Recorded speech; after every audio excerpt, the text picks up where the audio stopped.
Снова здравствуйте. Вы, собственно, Good afternoon again. You've seen me several times. I'm wrapping up our event today with a presentation that I have that I want to make, not because to make this presentation, but it was kind of inspired my colleagues in RIPE NCC, and the reason why I wanted to do this presentation, to make this presentation, because many people were asking me to put together this presentation. It was very short. I will tell you what we do in the working groups of RIPE. But first, standard question I always ask. I never received any answers. And in one place I got an answer where people know the answer to this question. Krasnodar, people knew the answer to my question, because no other place never gave me any answer.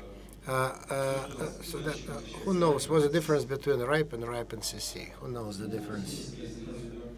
Oh, quite a few. Oh, they know the difference between RIPE and RIPE NCC. This is great.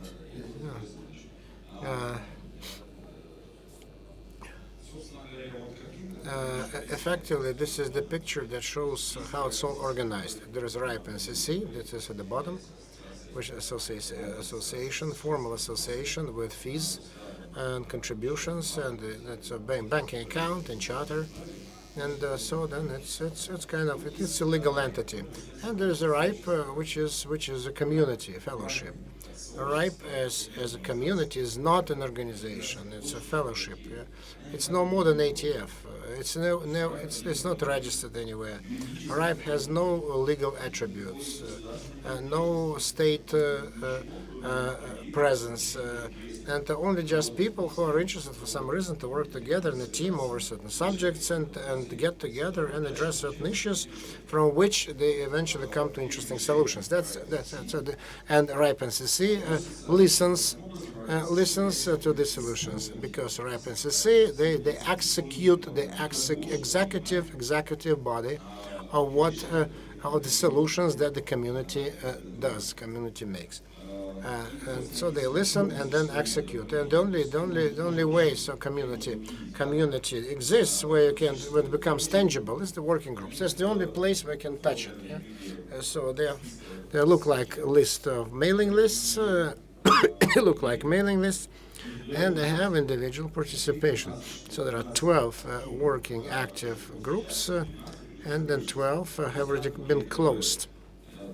So if there was some activity and no activity, so then the working group is closed. So then it was dismissed by the members of this group. So they decided that they're not needed anymore, and they stopped their existence. Individual participation.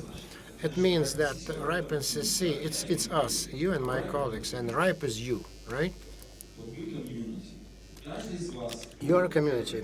Every one of you who speaks English, much more important to understand than write, because when you start writing mistakes, but if you don't understand what you listen, it's much worse. If you write with mistakes, it's okay. So you need to have an email address and understand English, and this is sufficient just to join the working groups of any 12 working groups, or just any of them. And this participation has nothing to do whether you work in a company that has LAR or it's LR or not does have this LR, or you are related to operator business or not. It's not relevant. It's not irrelevant, because working group is just a site where certain things are discussed. So then, for example, there's a conference is held, there's an upcoming meeting. So the news is shared by the same members, and so you can just use it as a site to come out with your news. So about exchange of opinions of what's going on in the world, in the industry, what's important, what's not important, relevant, not relevant. It's even certain training, because new people come all the time, so they're discussing things that have been discussed before. They come back to it, and so the other people give references, links, and so they say what was done and what is being done, etc. And thus some discussions bring about the creation of policies. So these policies become binding for RIPE NCC. These are the rules that RIPE NCC writes for you when you come to RIPE NCC. So if you want to get addresses, introduce any changes, doing anything else, so the rules that RIPE NCC tells you, so they have been created by you, by the same kind of people as you are, can participate in this process. So this, for example, 3 quick examples. So what policies. So we have had very recently adopted. The first policy was adopted, and it already looks like a document. So can you see it? There is a link to RIPE 705. There's the policy that was adopted on the initiative, approved initiative, and promoted, developed with the help of the people who work in Euro environment. Greg Mulia and was the driver, and so dedicated to the attribute of abuse C that you have in your objects. It should regularly be checked by us, RIPE NCC, that it's valid. And then someone answers it. It's not just something abstract email address that is not related to anything. So then on that behind there's a live guide. And so then abuse C. So look up this document. It's yours. So another example. So it's been adopted, but the document has not been accepted, but not yet generated.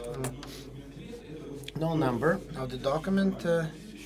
And the formal document has not been created yet. So this is a very fresh example. So very funny proposal, but I don't want to touch upon it.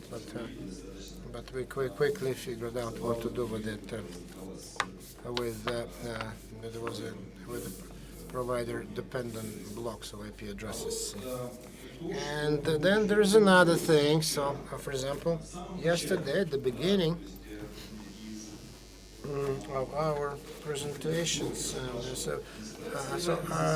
Maybe RIPE NCC is planning to decrease the block provided to other members. No, we cannot do that. RIPE NCC cannot do that. We just act upon a policy. It's not within our jurisdiction. So only the working group can take this proposal, can make this proposal. And can make this decision. Only they can do that. So someone just came out with this proposal, and the candidate reducing initial IPv4 allocation, aiming to preserve minimum IPv4 space for newcomers. So they declined it, and unless the working group adopts this decision, approves this decision, only then RIPE NCC can act on it. I can act upon it. So I just welcome to this working group, watch it closely, and then you will know whether this decision is being prepared or not, and so what are the chances and the probability that it will be done. And so going back to the subject, what was discussed in the working groups in May? So I removed some working groups with all announcements there. It was not relevant. I never mentioned the working groups with no activity, and there's only 5 groups left. So then the address policy with a need status PI or not. Address policy working group about the abandoning this PI status. So open discussion existed there, or there was discussion why don't we IPv6 addresses, the blocks that were provided to clear. Maybe because the last number cannot change because we cut allocations on the 16 numbers. Let's discuss it. Why not? A policy proposal. The authors think that the organization of LAR it's confusing. In Copenhagen, it was decided that one organization can have several LARs, and then LIR, and then the old documents that made the old documents controversial. So another policy proposal that will end with a new document. So the anti-abuse working group, so they spoke about the transnational corporations and the internet and the GDPR, and a very hot topic, GDPR. Much buzzword we have spoken about. I don't know why GDPR. I don't know why they do that. So just go and do it. The cooperation working group. So, for example, so why do we have special agencies coming and checking on us? So the members of our community come to us who may be working for special agencies, but our participation is individual, special. And database working group, they were discussing what we spoke about yesterday, and there's autonomous system from other LIRs in RIPE-DB, and so this question was discussed from different angles. And GDPR, which is our IPv6 working group. And also, if you have free time to see how human brains can operate and work, and the way they can think. So for example, ITU just came up with this horrible proposals relating to the rules of assigning numbers in IPv6 networks. So horrible, hair-raising proposal, absolutely disgusting. So tell me who pays you? So everyone started asking. So you see, so different subjects, formal, informally. So that will be eventually connected. What will you be getting as queries from RIPE NCC? All these are platforms named working groups. All right. So this is the link. So visiting it, you will find every working group. All the members, welcome. If you are interested, join.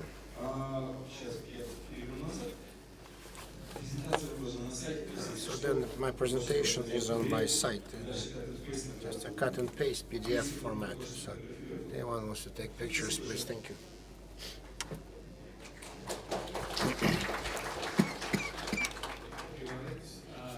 No time for questions, but I don't see anybody at the... Oh, maybe, well, very quick, very quick. Ну, если что, я тут, то есть можно, в принципе, потом задать вопрос. You can always ask me later. Sergey Staritsyn must connect. So this today we have had this situation that we've been discussing. I said that you can write any autonomous system. But if you do sub-allocation in another organization, you cannot do that easy because it's protected by a maintainer. Why can't we add it to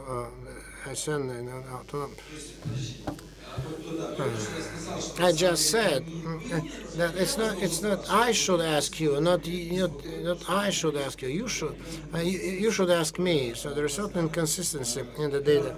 In the database, and I'm an operator, for example, and you have not taken this policy so that I could control this inconsistency. That's it, because any control so costs money, and that's what we're doing should be just brought up from the bottom, from the grassroots level, It's just coming just from bottom up, not from ceiling to bottom. So if you really want just to discuss it and understand it better, so what's happening, and if you have specific proposals concerning the policy, then it's getting warmer, it's better, so you can just go ahead with it. And then you can just write it or address a special guy, Markus Schmidt, who answers. He's responsible for the development of policies. That's his work in RIPE NCC to help create policy. Read them, yes, check the English language, foolproof, etc. And just to make sure that they will be standardized. PDO at RIPE.net. PDO at RIPE.net. You can come out with your proposal and start working together, just a formal proposal document jointly working that they will be uploaded in the slash RIPE working group. And then Marco will be monitoring it. All I have to do is just to provide arguments, reasons, technical, organizational work will be done by him, and he's very open, and so Marco Schmidt is the guy who is happy with new policy proposals, and this is a rare thing, but he's very happy. draw the line under that there. But thank you, Alex. And